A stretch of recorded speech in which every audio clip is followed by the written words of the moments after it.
The night sky above Nevada was clear and scattered with stars when Lieutenant Carol Mason first detected the signal.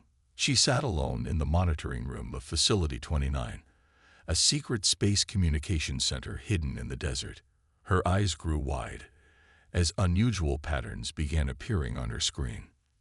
"This can't be right," she whispered to herself.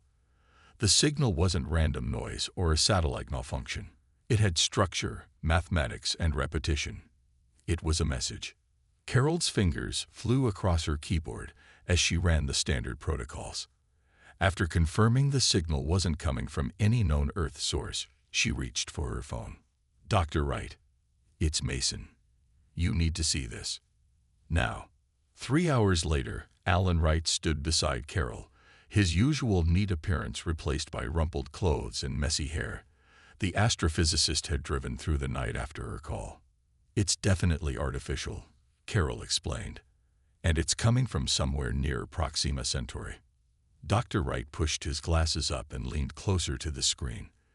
"This isn't just a beacon. This is complex information. Look at these repeating patterns. They're using prime numbers as a foundation. Universal mathematics." For the next 5 days, they worked without stopping. The facility director granted them emergency access to the most powerful computers available. Slowly, the message began to make sense. "It's an invitation," Carol said on the 6th morning, her voice filled with wonder. "They're calling it the Galactic Concord, some kind of interstellar community." Dr. Wright nodded, exhaustion visible on his face. "The signal contains coordinates, meeting protocols, even basic translation keys. It's meant to help newcomers join them." "So this is it. First contact." Carol's voice trembled slightly. "After all these years of searching, they reached out to us." Just as they prepared to bring their findings to their superiors, the signal changed. At first, they thought they had made a mistake in their decoding. But after checking and rechecking, the truth became unavoidable.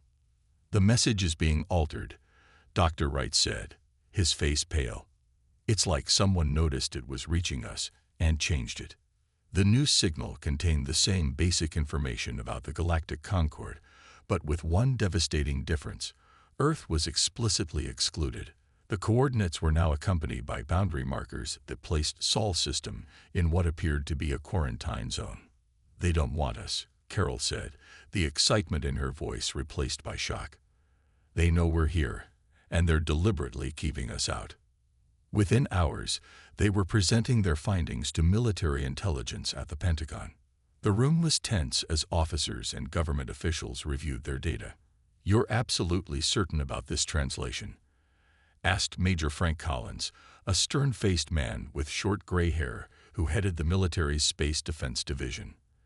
"There's no mistake," Dr. Wright replied. "The original message was an open invitation to all technologically advanced species. The modified version specifically marks our solar system as excluded territory." "But why?" asked a woman in a dark suit who hadn't introduced herself. "What reason would they have to quarantine us?" "The modified signal contains reference codes we haven't fully deciphered," Carol explained. "But based on context, they seem to mark us as dangerous or undesirable in some way." Major Collins stood up. "As of this moment, this information is classified at the highest level. Lieutenant Mason, Dr. Wright, you'll head a new task force effective immediately. I want to know who these aliens are, why they're excluding us, and most importantly, what we can do about it." As they left the briefing room, Carol glanced at Dr. Wright. "They've been watching us all this time, haven't they?" He nodded slowly. "And they decided humanity doesn't deserve a seat at their table." Carol's expression hardened. "Then we'll have to change their minds." 2 months after the discovery of the alien signal, Major Collins drove along a dirt road in Wyoming. Beside him, Lieutenant Carol Mason reviewed files on her tablet, while Dr. Wright dozed in the back seat after their long flight. "Are you sure about this guy?" Collins asked, squinting as dust kicked up around their vehicle. "John Reeves is brilliant," Carol replied. "Before his incident, he was NASA's top propulsion engineer. Some say he was decades ahead of his peers. Being smart doesn't make him reliable, Collins said as they approached a collection of metal buildings surrounded by a chain-link fence. The man who greeted them at the gate didn't look like a genius. John Reeves wore faded jeans and a stained t-shirt. His beard was untrimmed, and his eyes carried a wary look as he checked their IDs. "Military," he muttered. "Come to shut me down." "Actually, Mr. Reeves," Collins said, "we're here to offer you a job." Inside the largest building, they discovered what government satellites had detected weeks earlier: a half-built spacecraft unlike anything on Earth. Parts were arranged with meticulous care, and detailed blueprints covered the walls. "You've been busy," Dr. Wright said, now fully awake and examining the ship with amazement. "Hobby project," John said with a shrug that didn't match the pride in his eyes. "Something to keep me occupied since NASA fired me." "Because you punched your supervisor," Collins noted. "Because he stole my designs and called them his own," John corrected. "But I'm guessing you're not here to discuss my employment history." Carol stepped forward. "We need someone who can build a ship capable of reaching another star system. Someone who isn't bound by conventional thinking." "Why?" John asked. They told him everything: the signal, the galactic concord, Earth's exclusion. John listened without interruption, his expression shifting from skepticism to intrigue. "So you want me to finish my ship," he said when they were done. "Not just finish it," Collins replied. "Modify it to penetrate whatever barrier these aliens have placed around our solar system." John laughed. "You're asking me to build something that can outsmart technology from species that cross between stars like we cross streets?" "Yes," Carol said simply. "Can you do it?" John walked around his creation, running his hand along the metal hull. "This design uses principles that NASA called impossible. That's why my supervisor claimed it had to be his work, because nobody believed I could have figured it out." He turned to face them. "I'll need resources, materials that don't officially exist." "You'll have them," Collins promised. "And I choose my crew," John added. "Within reason," Collins agreed. "Then yes, I can do it." The next 6 weeks passed in a blur of activity. Government trucks arrived nightly, delivering equipment that vanished into John's compound. Scientists and engineers, all sworn to secrecy, joined the project. The ship, which John named Pathfinder, took shape rapidly. Its sleek design housed engines based on theories most physicists hadn't even considered yet. "It works by bending space in ways we've only just begun to understand," John explained to Carol one evening as they reviewed the ship's systems. "If the aliens have created some kind of barrier or detection field around our system, the Pathfinder should slip through it rather than trying to break it." 2 days before the planned launch, Carol found John making final adjustments to the ship's communication array. "Are you ready for this?" she asked. "To fly an experimental spacecraft beyond our solar system in search of aliens who don't want to meet us." John smiled. "No, but I'm doing it anyway." "We're doing it," Carol corrected. "I've been assigned as communications specialist." John raised an eyebrow. "Collins is letting you come." "And Dr. Wright too. We found the signal. We're seeing this through." John nodded slowly. "Good. We launch tomorrow night, during the meteor shower. Perfect cover." As darkness fell the next evening, the three of them stood before the completed Pathfinder. Its silver hull gleamed under the stars that humanity had been forbidden to reach. "Time to break the rules," John said quietly as they prepared to board. "Let's see what's out there that they don't want us to find." The Pathfinder shook violently as it pushed through the edge of the solar system. Warning lights flashed across the control panels. In the pilot's seat, John gripped the manual controls so hard his knuckles turned white. "Something's fighting us," he shouted over the alarms. "Some kind of energy field." Carol worked frantically at the communication station, trying to keep their systems online. "It's like hitting an invisible wall," she called back. Dr. Wright stared at his scanner readings in disbelief. "The field is reacting to us. It's almost alive." A massive surge rocked the ship. Sparks flew from the control panel, striking John in the face and chest. He cried out in pain but kept his hands steady on the controls. Full power to the phase drives, he ordered through gritted teeth. Carol diverted all remaining energy to the engines. For an agonizing moment, the Pathfinder seemed frozen between 2 points in space. Then, with a final shudder, they broke through. The alarms fell silent. Outside the viewport, unfamiliar stars appeared. "We made it," Carol whispered, but her relief faded when she turned to John. He slumped in his chair, burns visible on his face and arms. "Get the medical kit," she told Dr. Wright as she took over the controls. 3 hours later, with John stabilized but unconscious in the ship's small medical bay, Carol and Dr. Wright faced a new problem. The Pathfinder was badly damaged. Life support was failing, and they had no way to get home. "We need to find help," Carol said, scanning the surrounding space. "There's something out here. Some kind of structure." Dr. Wright adjusted their long-range sensors. "It's an outpost or station, about 2 hours away at our current speed." With no better options, they guided the crippled ship toward the mysterious structure. As they approached, they saw it was an enormous asteroid that had been hollowed out and filled with lights and docking bays. "It's some kind of mining station," Dr. Wright said, his voice filled with excitement despite their situation. "And those are definitely ships coming and going." Before they could decide how to approach, a beam of blue light locked onto their ship and began pulling them toward one of the docking bays. "We're being towed in," Carol said. "I can't override it." They watched in tense silence as the Pathfinder was guided into a large pressurized hangar. Through the viewport, they saw their first aliens. The creatures were slightly shorter than humans, with pale blue skin and large 4-fingered hands. They wore what appeared to be work uniforms as they surrounded the ship. "What do we do?" Carol asked. "We need their help," Dr. Wright replied. "Let's hope they're friendly."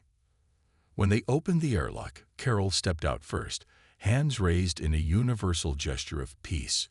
The aliens stepped back, their wide eyes blinking rapidly. One of them spoke, the sounds unintelligible. Then it pressed something on its wrist, and an electronic voice said in broken English, "Humans. Here. Impossible." "You know what we are?"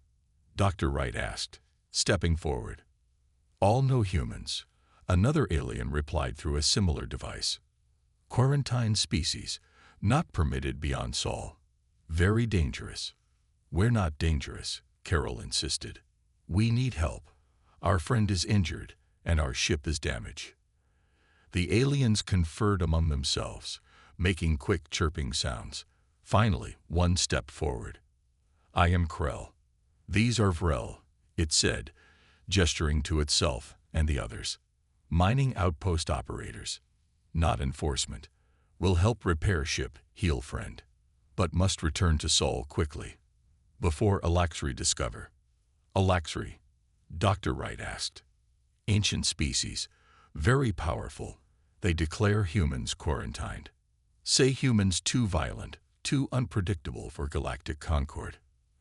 As the Vrel led them deeper into the station, Dr. Wright whispered to Carol, "We need to learn more about these Alaxri and why they've singled us out." "Agreed," Carol nodded. "And we need access to their database or archives." While John was taken to a medical facility, Carol and Dr. Wright were shown to a common area where alien species of various forms gathered. Some stared openly at them, while others quickly moved away. "First contact," Dr. Wright murmured. "Just not the way we imagined it." "We're not welcome here," Carol observed. "But we're going to find out why, and we're going to change their minds." For 3 days, the Vrel worked on repairing the Pathfinder while John recovered in their medical facility.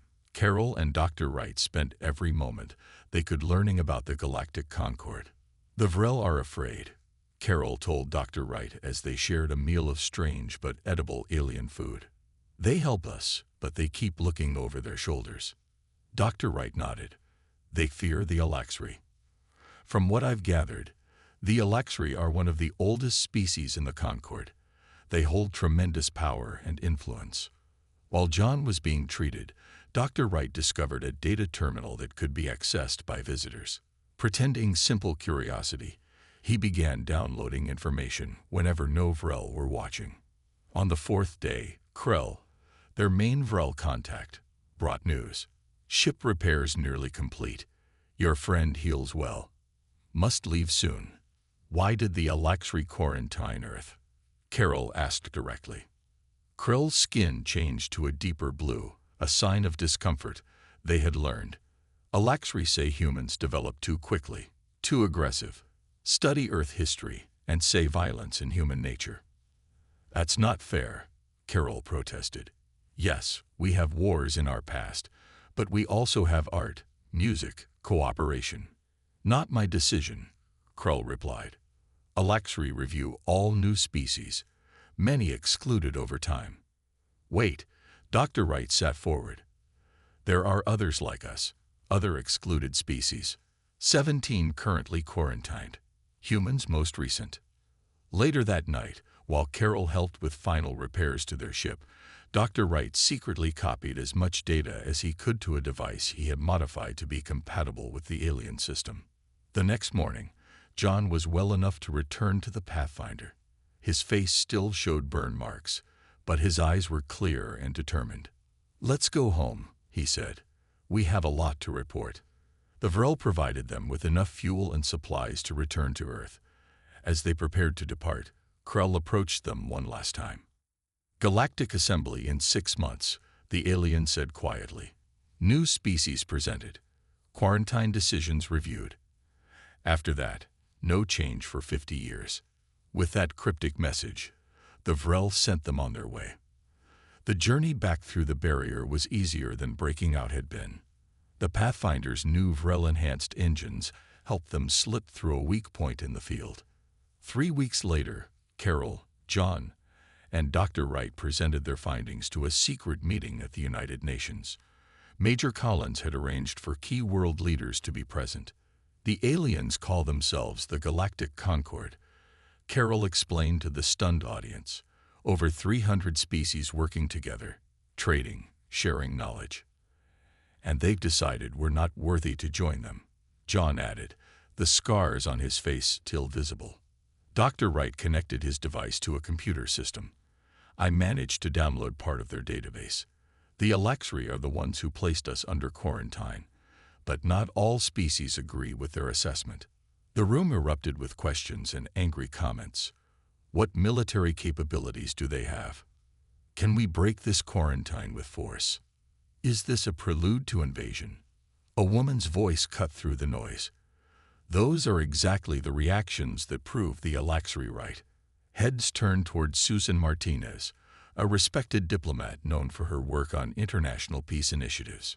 If we respond with threats and military plans, she continued, we only confirm their belief that humans are too violent for their community.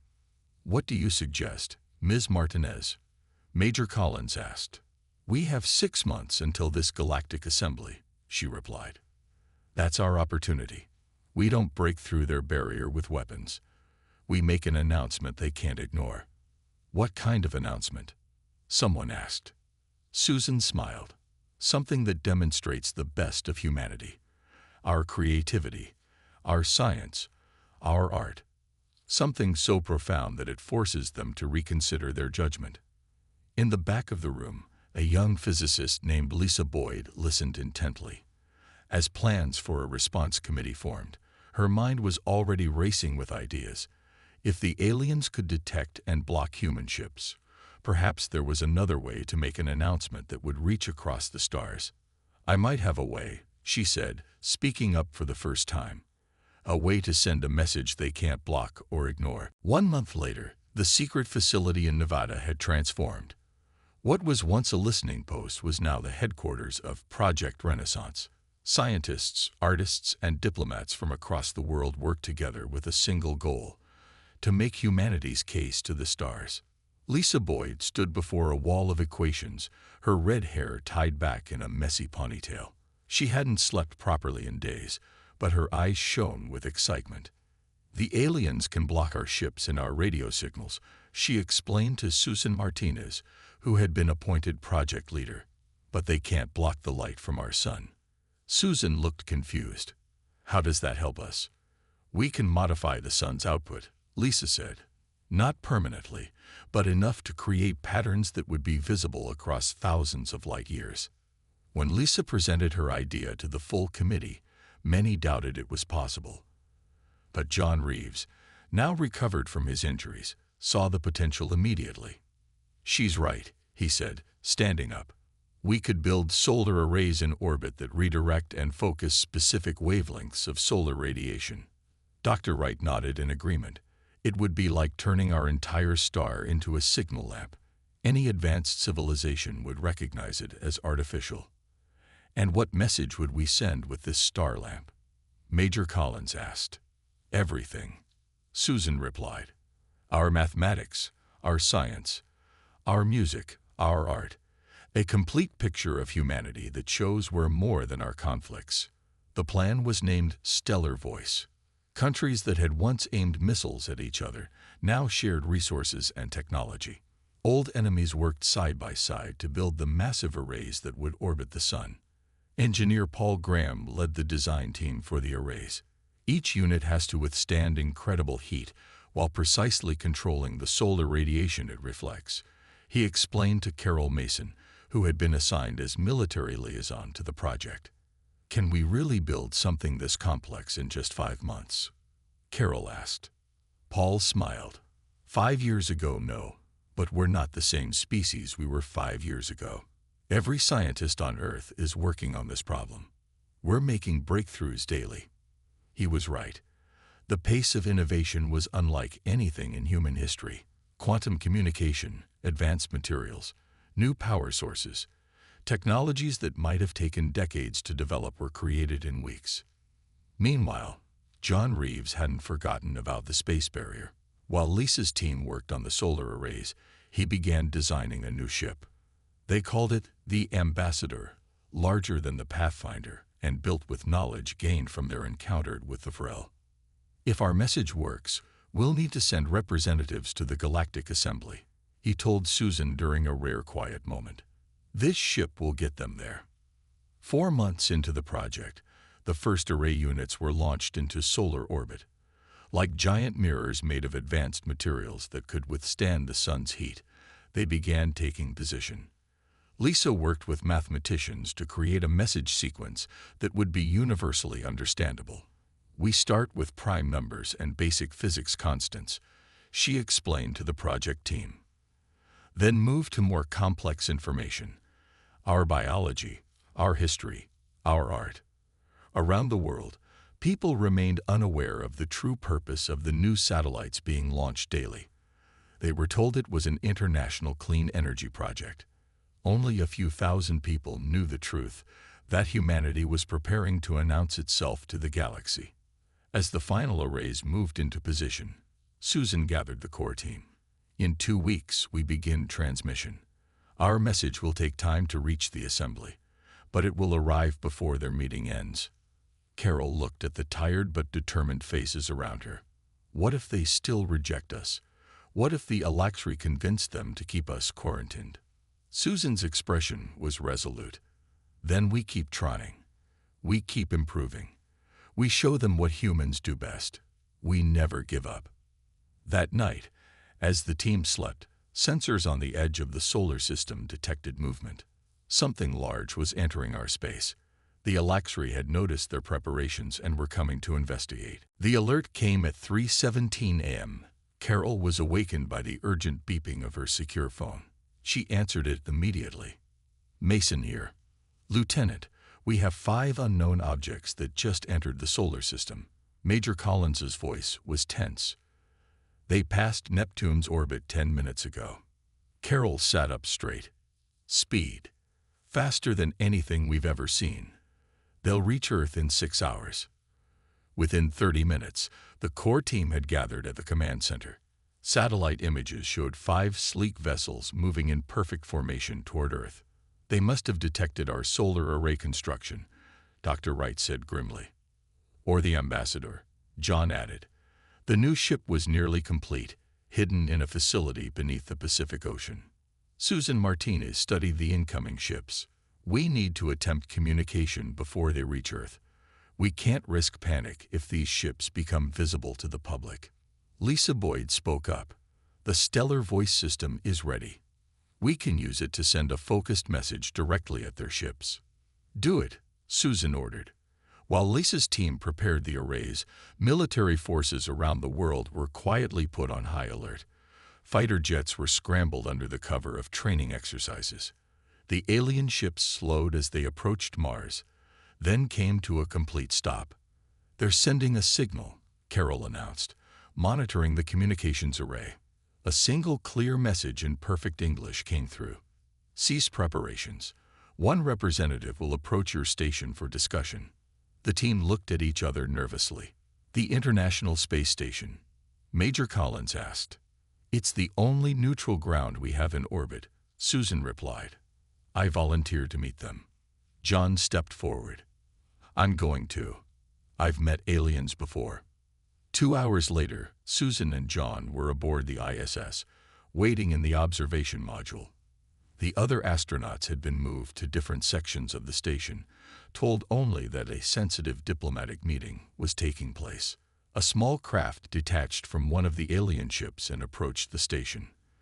Through the windows, they watched it dock with perfect precision. The airlock opened, and a tall, slender figure entered. The alien had gray-silver skin that seemed to shimmer in the station's lights. Its 4 eyes blinked independently, scanning the room.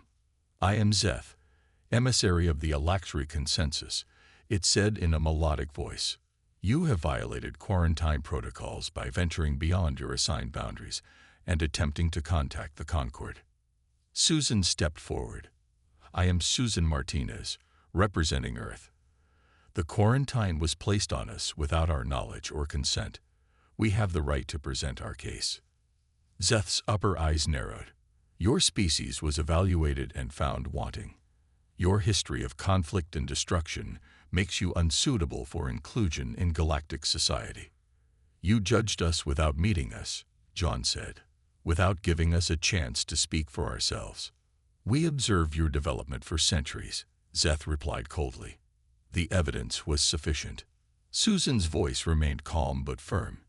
Every species has a violent past. We've learned from ours. We've grown.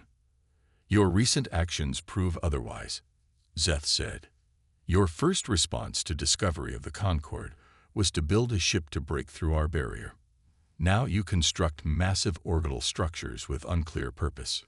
For communication, not weapons, Susan insisted.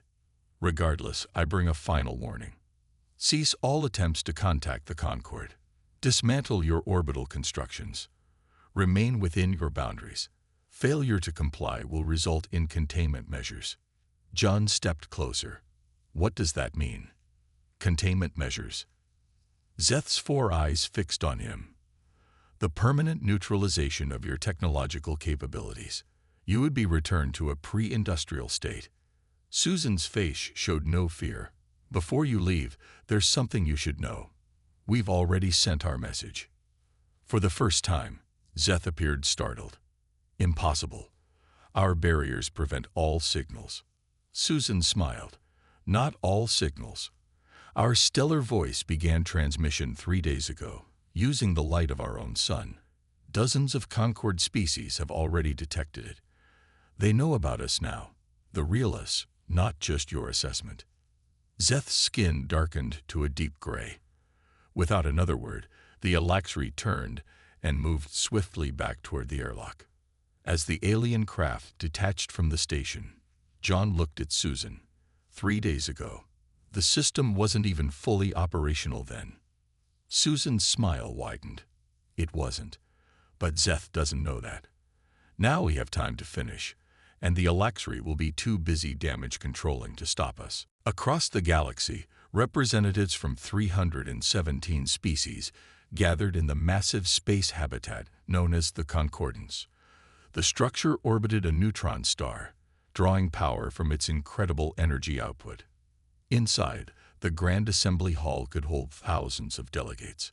Among them, The Alaxri delegation was in disarray. Zeth had returned from Earth with troubling news that humans had found a way to broadcast their message using their sun. Now reports were coming in from multiple systems that the human signal had indeed been detected. The signal contains mathematical sequences, scientific knowledge, and cultural information, reported in aid to the Alaxri High Counselor. Several member species are already translating it. This changes nothing, the High Counselor replied. The quarantine stands. The humans remain excluded. Meanwhile, back on Earth, the final preparations for the ambassador's maiden voyage were underway. The ship now incorporated technology based on what they had learned from the Vrel and observations of the Alaxri vessels. The stellar voice is working perfectly, Lisa announced to the team. Our message is reaching across hundreds of light years. We've confirmed that at least 27 Concord worlds have detected it. Susan nodded, pleased. And the ambassador? Ready, John replied. But there's still one problem. The Alaxri fleet is patrolling the edge of our system. We'll never get past them. Carol stepped forward with a tablet displaying sensor readings. Maybe we won't have to. The Alaxri ships are constantly moving, creating gaps in their patrol pattern. There's a brief window every 14 hours when we might slip through. It's risky, Major Collins warned. If they catch you, they could destroy the ship. We have to try, Susan insisted. Our message is being heard, but we need someone at the assembly to speak for Earth. The team spent the next day planning the mission. Susan would lead the diplomatic team, with John piloting the ambassador. Dr. Wright would join them to present the scientific case for humanity's inclusion, and Carol would serve as security chief. As they prepared to board the ship, Lisa approached Susan. I've uploaded the complete stellar voice message to the ambassador's systems. If anything happens to our arrays here, you'll still have proof of what we've done. The launch was conducted in absolute secrecy, under cover of night. The ambassador rose silently from its underwater hangar and accelerated toward space with a speed no Earth-built ship had ever achieved before. Approaching the patrol zone, John announced as they neared the edge of the solar system. The next gap opens in 7 minutes. Everyone held their breath as they waited. The ship's systems were running in passive mode to avoid detection. Now, John called, engaging the main drive. The ambassador shot forward, passing between 2 Alaxri patrol ships. For one terrible moment, sensors indicated the alien vessels were turning to pursue them. Then they were through, beyond the solar system, racing toward the Concordance. 3 days later, they approached the massive space habitat where the Galactic Assembly was in session. The ambassador was immediately surrounded by security vessels. We are representatives of Earth, Susan broadcast on the frequencies they had learned from the Vrel. We request the right to address the Assembly under the ancient laws of diplomatic asylum. To their surprise, they were directed to a docking bay rather than being turned away. When they disembarked, they were met by a delegation of various species, none of whom were Alaxri. I am Noor of the Trell, said a tall, willowy being with purple skin. Your solar message has caused quite a stir in the Assembly. Many of us wish to hear what you have to say. The Alaxri have filed a formal protest, added another alien, a squat creature with multiple arms. They claim you violated quarantine and should be removed immediately. Susan stepped forward confidently. We invoke the right of appeal under Concord law. We have been judged without a hearing, condemned without a voice. We demand the opportunity to present our case. Noor's eyes, all 6 of them, blinked slowly. The session begins in 1 hour. The Alaxri will fight to prevent you from speaking. Let them try, Carol said, standing beside Susan. We didn't come all this way to be silenced now. As they were led toward the assembly hall, they glimpsed the vast diversity of the Galactic Concord. Beings of every imaginable shape and form. Some looked at the humans with curiosity, others with open hostility, but many with something Earth's representatives had not expected to see. Interest, and perhaps even respect. The Grand Assembly Hall fell silent as Susan Martinez stepped onto the central speaking platform. Thousands of alien beings watched from tiered seating that stretched up in all directions. The air filled with a soft hum of translation devices as they prepared to convert her words into hundreds of different languages. Respected members of the Galactic Concord, Susan began, her voice steady despite her racing heart. I stand before you as a representative of Earth, a world that has been judged and quarantined without ever having a chance to speak. From their special section, the Alaxri delegation watched with cold eyes. The High Counselor stood and raised a formal objection. These humans violated quarantine protocols. They have no right to address this assembly. The assembly leader, a being with crystalline features that caught the light as they moved, considered the objection. The right of appeal is ancient and cannot be denied. The humans will be heard. Susan nodded gratefully and continued. The Alaxri have told you that humans are too violent, too unpredictable for inclusion in your community. Yes, our history contains conflict. We have fought wars. We have made terrible mistakes. She paused, letting her gaze sweep across the hall. But that is not all we are. Behind her, a display activated, showing images of Earth, children playing, scientists working together, artists creating, people of different nations joining hands. We are also dreamers and builders. We create music and art. We explore and discover. When disaster strikes, we risk our lives to save strangers. We debate and disagree, yet we still find ways to work together. Dr. Wright stepped forward next, presenting Earth's scientific achievements. In just the last century, we've gone from basic flight to space exploration.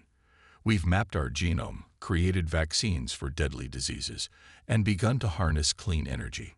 John followed, explaining how humans had built the stellar voice system, turning their sun into a beacon that could speak across the galaxy. We didn't break your quarantine with weapons, he said. We did it with mathematics, with science, with the universal language of knowledge. The assembly murmured with interest.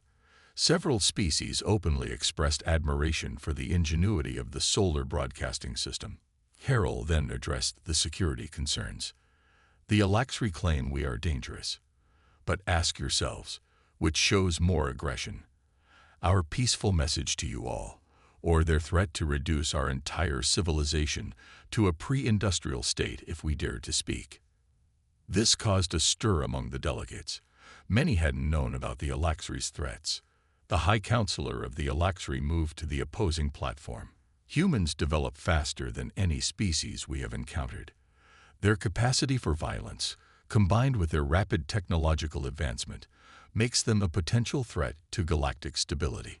Susan returned to the central position. The real reason for our exclusion is now clear. The Alaxri fear us not because we are violent, but because we advance quickly. Because one day we might challenge their authority. She turned to face the Alaxri directly. Is that what has happened to the other 17 quarantine species? Did they also develop too quickly for your comfort? This revelation sent shockwaves through the assembly. Many delegates began questioning how many other potential member species had been excluded over the centuries. Susan raised her hand for quiet. We don't ask for special treatment.